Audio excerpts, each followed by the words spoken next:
একজন দোকানি, যার দোকানে প্রতিদিন ভিড় লেগে থাকতো। সবাই তাকে সৎ মানুষ বলেই বিশ্বাস করত, কিন্তু তার হাসির আড়ালে লুকিয়ে ছিল এমন এক মিথ্যা, যা সে প্রতিদিন শত শত মানুষের সঙ্গে করত। একদিন এমন একটি ঘটনা ঘটল যা তার পুরো জীবন বদলে দিল। কী ছিল সেই ঘটনা? কিভাবে একজন প্রতারক ব্যবসায়ী আল্লাহর ভয়ে সব কিছু বদলে ফেললেন? চলুন শুনি আজকের হৃদয় স্পর্শী গল্প। বিসমিল্লাহির রহমানির রহিম। প্রিয় দর্শক, আমাদের সমাজে ব্যবসা শুধু অর্থ উপার্জনের মাধ্যম নয়, এটি একটি আমানত, একটি দায়িত্ব। ইসলামে হালাল রিজিকের গুরুত্ব অত্যন্ত বেশি। একজন ব্যবসায়ীর সততা শুধু তার নিজের জীবন নয়, অসংখ্য মানুষের জীবনেও প্রভাব ফেলে। আজকের গল্পটি বাস্তব জীবনের নানান ঘটনার আলোকে রচিত একটি শিক্ষামূলক কাহিনী। চরিত্রগুলোর নাম কাল্পনিক। উদ্দেশ্য কাউকে ছোট করা নয়, বরং আমাদের নিজেদের ভুলগুলো চিনে নেওয়া। ঢাকার এক ব্যস্ত বাজারে একটি ছোট মুদি দোকান ছিল। দোকানটির মালিকের নাম ছিল রাশেদ। রাশেদ দেখতে ভদ্র, কথাবার্তায় মিষ্টি, হাসি খুশি একজন মানুষ। বাজারে সবাই তাকে চিনত। কেউ চাল কিনত, কেউ ডাল, কেউ তেল, কেউ মশলা। সব কিছুই তার দোকানে পাওয়া যেত। মানুষ ভাবত রাশেদের দোকান থেকে জিনিস কিনলে ঠকতে হবে না, কিন্তু সত্যিটা ছিল ভিন্ন। দোকানে একটি ডিজিটাল ওজন মেশিন ছিল। বাইরে থেকে একদম ঠিকঠাক মনে হলেও ভিতরে সেটি এমনভাবে সেট করা ছিল যাতে প্রতি কেজিতে সামান্য করে কম ওজন দেখাতো। 1 কেজি চিনি কিনলে ক্রেতা পেত প্রায় 950 থেকে 970 গ্রাম। কেউ বুঝতো না।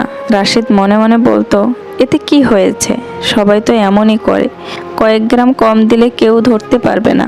দিনের শেষে হিসাব করলে দেখা যেত এই সামান্য প্রতারণা থেকেই তার অতিরিক্ত ভালো লাভ হচ্ছে। সে নিজের মনকে বোঝাতো, সংসার চালাতে হয়, বাজারের প্রতিযোগিতা অনেক, একটু আটটু না করলে টিকে থাকা যায় না। ধীরে ধীরে এই ছোট প্রতারণাই তার অভ্যাসে পরিণত হলো। একদিন এক বৃদ্ধ লোক দোকানে এলেন। তার হাতে ছিল অল্প কিছু টাকা। তিনি বললেন, বাবা, আধা কেজি চাল দাও, বাড়িতে নাতিটা অসুস্থ। রাশেদ আগের মতোই কম ওজন দিয়ে চাল তুলে দিল। বৃদ্ধ কিছুই বুঝলেন না, হাসি মুখে টাকা দিয়ে চলে গেলেন। রাশেদও অন্য গ্রাহকের দিকে মন দিল, কিন্তু সেদিন অদ্ভুতভাবে বৃদ্ধের ক্লান্ত মুখটি বারবার তার চোখের সামনে ভেসে উঠতে লাগলো। রাতে বাড়ি ফিরে খাবারের টেবিলে বসেও তার মন শান্ত হলো না। স্ত্রী জিজ্ঞেস করলেন, কি হয়েছে? এত চুপচাপ কেন আপনি? রাশেদ হেসে বলল, কিছু না, দোকানের একটু চিন্তা। কিন্তু সে জানতো তার ভেতরে কোথাও যেন অস্বস্তির একটি ছোট বীজ জন্ম নিতে শুরু করেছে। সে তখনও বুঝতে পারেনি এই অস্বস্তিটা একদিন তার জীবনের সবচেয়ে বড় পরিবর্তনের সূচনা হবে। পরদিন ভোরে রাশেদ যথারীতি দোকান খুলল। আগের দিনের অস্বস্তিটা যেন রাতের ঘুমের সঙ্গে মিলিয়ে গেছে। সে আবারও নিজের কাজে ব্যস্ত হয়ে পড়ল। সকাল থেকে ক্রেতাদের ভিড়। কেউ চাল নিচ্ছে, কেউ ডাল নিচ্ছে, কেউ আবার তেল, কেউ বা চিনি।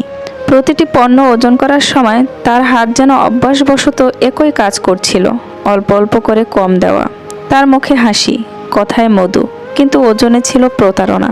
একদিন তার দোকানে এলেন এলাকার এক মাদ্রাসার শিক্ষক। তিনি দোকান থেকে কয়েক কেজি চাল, ডাল আর তেল কিনলেন। যাওয়ার আগে তিনি মৃদু হেসে বললেন, ভাই, ব্যবসায় লাভ করবেন, অবশ্যই করবেন, কিন্তু মনে রাখবেন মানুষের হক যেন কখনো নষ্ট না হয়। হালাল অল্প হলেও তাতে বরকত অনেক। রাশেদ শুধু হেসে বলল, জি হুজুর, দোয়া করবেন। কিন্তু অন্তরে সে কথাগুলো গুরুত্ব দিল না, বরং মনে মনে ভাবল, এইভাবে না চললে সংসার চলবে কিভাবে। দিন গড়াতে লাগলো। অতিরিক্ত লাভে সে নতুন ফ্রিজ কিনল, দোকানের সাজসজ্জা বদলে ফেললো, বাড়িতে নতুন আসবাবও আনলো। প্রতিবেশীরা বলতো, দেখেছো কি দ্রুত উন্নতি করছে। কিন্তু কেউ জানতো না এই উন্নতির ভেতরে লুকিয়ে আছে অসংখ্য মানুষের অজান্তের কেটে নেওয়ার অধিকার। এক বিকেলে দোকানে এলো প্রায় 10 বছরের একটি ছেলে। তার হাতে ভাঁজ করা কয়েকটি টাকা। সে লাজুক কণ্ঠে বলল, চাচা, মা অসুস্থ, এই টাকার 1 কেজি আটা আর আধা লিটার তেল দিন। রাশেদ স্বাভাবিক নিয়মে কম ওজন দিয়ে জিনিসগুলো প্যাকেট করে দিল। ছেলেটি চলে গেল, কিন্তু কিছুক্ষণ পর আবার ফিরে এলো, চোখে পানি। সে কাঁপা গলায় বলল, চাচা, মা বলেছে আটা যেন কম মনে হচ্ছে, আপনি কি আরেকটু দেখে দিবেন? রাশেদের বুকের ভেতর যেন হঠাৎ কেঁপে উঠল। তবুও নিজের ভুল স্বীকার না করে সে বলল, না বাবা, ঠিকই আছে, তোমার মায়ের ভুল হয়েছে।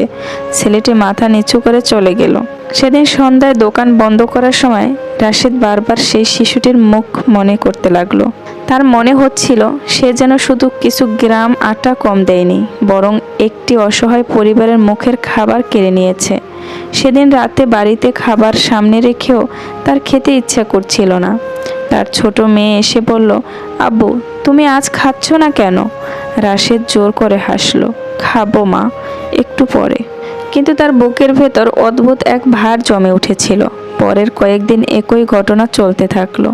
যখনই সে ওজন মেশিনে পণ্য রাখত, মনে হতো কেউ যেন তাকে নীরবে দেখছে। দোকানে ক্রেতার ভিড়, ক্যাশ বাক্সে টাকা জমছে, কিন্তু তার অন্তরের শান্তি প্রতিদিন কমে যাচ্ছে। এক রাতে হিসাব করতে বসে সে দেখলো শুধু গত এক মাসেই এই ছোট ছোট প্রতারণার মাধ্যমে সে অনেক অতিরিক্ত অর্থ উপার্জন করেছে। টাকাগুলোর দিকে তাকিয়ে তার মনে প্রশ্ন জাগলো, এই টাকায় কি সত্যি বরকত আছে? সে উত্তর খুঁজে পেল না। সেদিন গভীর রাতে ঘুমানোর আগে বহুদিন পর সে আকাশের দিকে তাকিয়ে দীর্ঘশ্বাস ফেলল। তার হৃদয়ের ভেতরে একটি অদৃশ্য যুদ্ধ শুরু হয়ে গেছে। একদিকে লোভ, অন্যদিকে বিবেক। সে তখনও জানতো না খুব শিগগিরই এমন একটি ঘটনা ঘটবে যা তার পুরো জীবন বদলে দিবে। দিনগুলো আগের মতোই চলছিল। বাইরে থেকে দেখলে মনে হতো রাশেদের জীবন খুব সুন্দর। ব্যবসা বাড়ছে, দোকানের ক্রেতার ভিড়, সংসারের কোনো অভাব নেই। কিন্তু তার ভেতরের অশান্তি দিন দিন আরও বাড়ছিল। একদিন ফজরের আজানের কিছু আগে রাশেদ একটি স্বপ্ন দেখল। সে দেখল একটি বিশাল ময়দান, চারিদিকে অসংখ্য মানুষ, সবাই ভীত, উৎকণ্ঠিত। কেউ কারো দিকে তাকানোর সুযোগ পাচ্ছে না। হঠাৎ সে দেখল তার সামনে একটি বিশাল দাঁড়িপাল্লা রাখা হয়েছে। তার জীবনের আমল এক পাশে রাখা হচ্ছে আর অন্য পাশে মানুষের অধিকার। একজন একজন করে মানুষ এগিয়ে আসছে।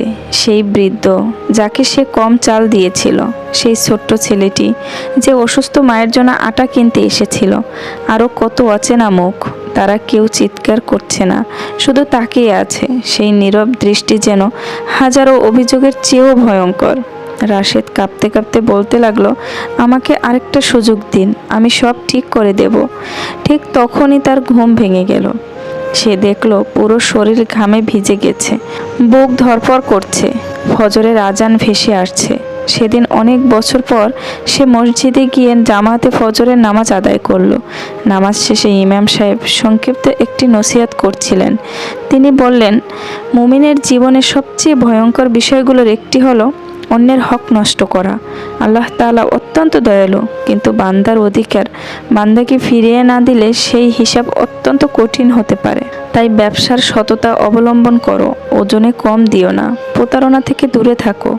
এই কথাগুলো শুনে রাশেদের মাথা নিচু হয়ে গেল। তার মনে হচ্ছিল প্রতিটি শব্দ যেন তাকে লক্ষ্য করেই বলা হচ্ছে। সেদিন দোকানে গিয়েও তার হাত কাঁপছিল। প্রথম ক্রেতা এলেন, 1 কেজি চিনি চাইলেন। রাশেদ ওজন মেশিনে চিনি রাখলো। তার হাত আবার সেই পুরনো অভ্যাসের দিকে এগিয়ে গেল। কিন্তু হঠাৎ সে থেমে গেল। সে গভীর শ্বাস নিল, তারপর ঠিক 1 কেজি পূর্ণ করে দিল। আজ বেশি দিচ্ছেন নাকি? রাশেদ মৃদু হেসে বলল, না ভাই, আজ থেকে আমি শুধু আপনার প্রাপ্যটাই দেব। কথাটা বললেও তার বুকের ভেতর ঝড় বয়ে যাচ্ছিল। সারাদিন সে হিসাব করতে লাগলো। যদি সত্যিকারের ওজন দেয় তাহলে লাভ কমে যাবে, সংসার কিভাবে চলবে, ঋণ কিভাবে শোধ করবে। আবার মনে হচ্ছিল হারাম বা প্রতারণার লাভ যত বড়ই হোক তাতে শান্তি নেই। সেদিন রাতে দোকান বন্ধ করে সে সেই ডিজিটাল ওজন মেশিনটি বের করলো। অনেকক্ষণ ধরে সেটার দিকে তাকিয়ে রইল। তারপর একজন মেকানিককে ফোন করলো। লোকটি এসে বলল, কি সমস্যা? রাশেদ ধীরে ধীরে বলল, এই মেশিনটা এমনভাবে ঠিক করে দিন যেন 1 গ্রামও কম না দেয়। মেকানিক অবাক হয়ে বলল, ভাই, বেশিরভাগ মানুষ তো উল্টোটা করতে বলে। রাশেদের চোখ ভিজে উঠল। সে শুধু বলল, অনেক ভুল করেছি। আর না, মেশিন ঠিক হয়ে গেল।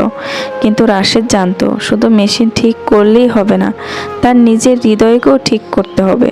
আর সেই মুহূর্তেই সে জীবনের সবচেয়ে কঠিন সিদ্ধান্ত নিল। আজ থেকে সে আর কোনো মানুষকে ঠকাবে না। লাভ কম হলেও না, ক্ষতি হলেও না, সে মনে মনে আল্লাহর কাছে কান্না ভেজা দোয়া করল, হে আল্লাহ, আমি ভুল করেছি, আমাকে ক্ষমা করুন, আমাকে হালাল রিজিক দিন, আর কখনো যেন মানুষের হক নষ্ট না করি। সেদিন রাত থেকেই রাশেদের জীবনে নতুন অধ্যায় শুরু হলো। পরদিন সকাল অন্যান্য দিনের মতোই রাশেদ দোকান খুলল, কিন্তু আজকের রাশেদ আর আগের রাশেদ এক নয়। সে দোকানের সামনে একটি ছোট্ট কাগজ টাঙিয়ে দিল। সেখানে লেখা ছিল, এই দোকানে সঠিক ওজনে পণ্য দেওয়া হয়, ভুল হলে অনুগ্রহ করে জানাবেন। অনেকেই লেখাটি দেখে অবাক হলো, কেউ হেসে বলল, এত নিয়ম মেনে ব্যবসা করলে লাভ থাকবে? রাশেদ শুধু মুচকি হাসল। সে কোনো তর্ক করলো না। সেদিন থেকে প্রতিটি পণ্য সে মনোযোগ দিয়ে মেপে দিতে লাগলো। 1 কেজি মানে 1 কেজি, 1 গ্রামও কম নয়। প্রথম কয়েক সপ্তাহ তার লাভ সত্যিই কমে গেল। ক্যাশ বাক্সে আগের মতো টাকা জমছিল না। বাড়িতে ফিরলে একদিন স্ত্রী বললেন, আগের মতো লাভ হচ্ছে না কেন? রাশেদ দীর্ঘশ্বাস ফেলে সব সত্যি কথা খুলে বলল। সে স্বীকার করলো, বহুদিন ধরে সে কম ওজন দিয়ে মানুষকে ঠকিয়েছে। স্ত্রী কিছুক্ষণ নীরব থাকলেন, তারপর বললেন, হালাল কম হলেও সেটা অনেক ভালো। আমরা অল্পে চলবো, কিন্তু হারাম বা প্রতারণার উপর সংসার করব না। স্ত্রীর এই কথায় রাশেদের চোখ ভিজে উঠল। সে বুঝল, সত্যিকার সহযোগী সেই, যে মানুষকে সঠিক পথে থাকতে সাহায্য করে। এরপর রাশেদ আরও একটি কাজ শুরু করলো। যাদের সে চিনত এবং মনে করতে পারত সুযোগ পেলে তাদের একটু বেশি করে পণ্য দিত অথবা দাম কম নিত। কাউকে বলতো না কেন, মনে মনে শুধু দোয়া করত, হে আল্লাহ, যাদের অধিকার আমি নষ্ট করেছি, আপনি আমাকে তা পূরণ করার তৌফিক দিন। যাদের খুঁজে পাওয়া সম্ভব ছিল না, তাদের জন্য সে গোপনে দরিদ্র মানুষের মাঝে দান করতে শুরু করলো। সে জানতো মানুষের নির্দিষ্ট অধিকার থাকলে যথাসম্ভব তা ফিরিয়ে দেওয়ার চেষ্টা করা উচিত। আর যাদের আর খুঁজে পাওয়া যায় না, সেক্ষেত্রে আল্লাহর কাছে আন্তরিক তওবা ও সৎ কাজের মাধ্যমে ক্ষমা প্রার্থনা করতে হয়। সময়ের সঙ্গে সঙ্গে আশ্চর্য এক পরিবর্তন দেখা দিল। লোকেরা বলতে শুরু করলো, রাশেদের দোকান থেকে নিশ্চিন্তে জিনিস কেনা যায়। একজন ক্রেতা আরেকজনকে নিয়ে আসতো। বিশ্বাস ধীরে ধীরে তার সবচেয়ে বড় সম্পদ হয়ে উঠল। যে লাভ একসময় প্রতারণা করে আসতো, তার চেয়ে অনেক মূল্যবান হয়ে উঠল মানুষের দোয়া। একদিন সেই বৃদ্ধ লোকটি আবার দোকানে এলেন। রাশেদ তাকে দেখে এগিয়ে গেল। সে নিজ হাতে সঠিক ওজনের চাল মেপে দিল, সঙ্গে সামান্য কিছু অতিরিক্তও দিল। বৃদ্ধ অবাক হয়ে বললেন, বাবা, এত বেশি কেন? রাশেদ মৃদু হেসে বলল, আপনার জন্য দোয়া চাই। বৃদ্ধ 2 হাত তুলে বললেন, আল্লাহ তোমার রিজিকে বরকত দান করুন, তোমাকে সৎ পথে অটল রাখুন। সেই দোয়া শুনে রাশেদের চোখ অশ্রুতে ভরে গেল।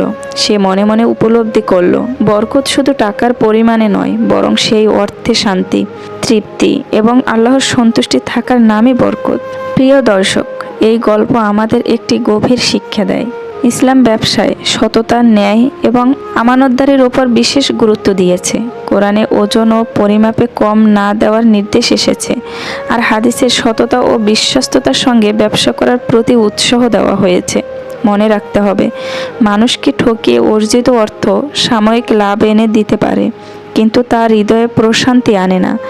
অন্যদিকে হালাল রিজিক অল্প হলেও তাতে বরকত থাকে। যদি কখনো আমরা কোনো মানুষের অধিকার নষ্ট করে থাকি, তাহলে আন্তরিকভাবে আল্লাহর কাছে তওবা করা, যথাসম্ভব সেই অধিকার ফিরিয়ে দেওয়ার চেষ্টা করা এবং ভবিষ্যতে একই ভুল না করার দৃঢ় সংকল্প নেওয়া একজন মুসলিমের কর্তব্য। আল্লাহ আন্তরিক তওবাকারীকে ভালোবাসেন এবং তার রহমতের দরজা সব সময় খোলা।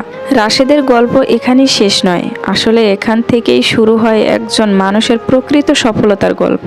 কয়েক মাস পর বাজারের মানুষ লক্ষ্য করলো, রাশেদের দোকানে ক্রেতার সংখ্যা আগের চেয়ে বেড়ে গেছে। অনেকে দূর থেকেও তার দোকানে আসছেন, কারণ তারা জানতেন এখানে ঠকতে হবে না। একদিন পাশের এক ব্যবসায়ী অবাক হয়ে জিজ্ঞেস করলেন, রাশেদ ভাই, আপনার তো আগে লাভ কমে গিয়েছিল, এখন আবার দোকান এত ভালো চলছে কিভাবে? রাশেদ মৃদু হেসে উত্তর দিল, আগে আমি টাকার হিসাব জানতাম, এখন বরকতের হিসাব শিখেছি। এই একটি বাক্য শুনে লোকটি চুপ হয়ে গেল। রাশেদ বুঝে গিয়েছিল, প্রতারণা দিয়ে হয়তো কিছুদিন লাভ করা যায়, কিন্তু মানুষের বিশ্বাস কেনা যায় না, আর একবার বিশ্বাস হারিয়ে গেলে তা ফিরিয়ে আনতে অনেক সময় লাগে। কিন্তু সততা এমন একটি সম্পদ যা ধীরে ধীরে মানুষের হৃদয়ে জায়গা করে নেয়। আজ রাশেদের ঘুম শান্তির, খাবারে তৃপ্তি, ইবাদতে মনোযোগ, সংসারে প্রশান্তি। তার সন্তানদের দিকে তাকিয়ে এখন সে গর্ব করে বলতে পারে, আমি চেষ্টা করছি তোমাদের জন্য হালাল রিজিক রেখে যেতে। প্রিয় ভাই ও বোন, হয়তো আমরা দোকানদার নই, কিন্তু আমাদের প্রত্যেকেরই একটি না একটি দায়িত্ব রয়েছে। কেউ চাকরি করি, কেউ ব্যবসা করি, কেউ অনলাইনে পণ্য বিক্রি করি, কেউ সেবা দেই। প্রশ্ন হলো, আমরা কি আমাদের কাজের ক্ষেত্রে সত্যবাদী? আমরা কি মানুষের অধিকার পূর্ণভাবে আদায় করছি, নাকি সামান্য লাভের জন্য কাউকে অজান্তে কষ্ট দিচ্ছি? মনে রাখবেন, পৃথিবীর আদালতকে ফাঁকি দেওয়া হয়তো সম্ভব, কিন্তু আল্লাহর কাছে কিছুই গোপন নয়। আজ যদি আমাদের জীবনে কোনো হারাম আয়, প্রতারণা বা অন্যায় থেকে থাকে, তাহলে আজই ফিরে আসার সেরা সময়। আন্তরিক তওবা করুন, যতটা সম্ভব মানুষের অধিকার ফিরিয়ে দিন। ভবিষ্যতে সৎভাবে জীবনযাপন করার দৃঢ় সংকল্প করুন। আল্লাহ তাআলা আন্তরিক তওবাকারীদের ভালোবাসেন এবং হালাল উপার্জনে বরকত দান করেন। আমরা সবাই যেন হালাল রিজিক অর্জন করতে পারি, মানুষের হক আদায় করতে পারি এবং সততার সঙ্গে জীবন কাটাতে পারি। আল্লাহ তাআলার কাছে এই দোয়াই করি, আমিন। যদি গল্পটি আপনার হৃদয়ে স্পর্শ করে থাকে, তাহলে ভিডিওটিতে একটি লাইক দিন। আপনার পরিবার ও বন্ধুদের সঙ্গে শেয়ার করুন, যাতে তারাও সততা ও হালাল রিজিকের গুরুত্ব সম্পর্কে সচেতন হতে পারেন। এই ধরনের হৃদয়স্পর্শী ইসলামিক গল্প, শিক্ষামূলক ভিডিও এবং ঈমান জাগানিয়া কন্টেন্ট নিয়মিত পেতে আমাদের চ্যানেলটি সাবস্ক্রাইব করুন এবং নোটিফিকেশন বেলটি অন করে রাখুন। আসসালামু আলাইকুম ওয়া রাহমাতুল্লাহি ওয়া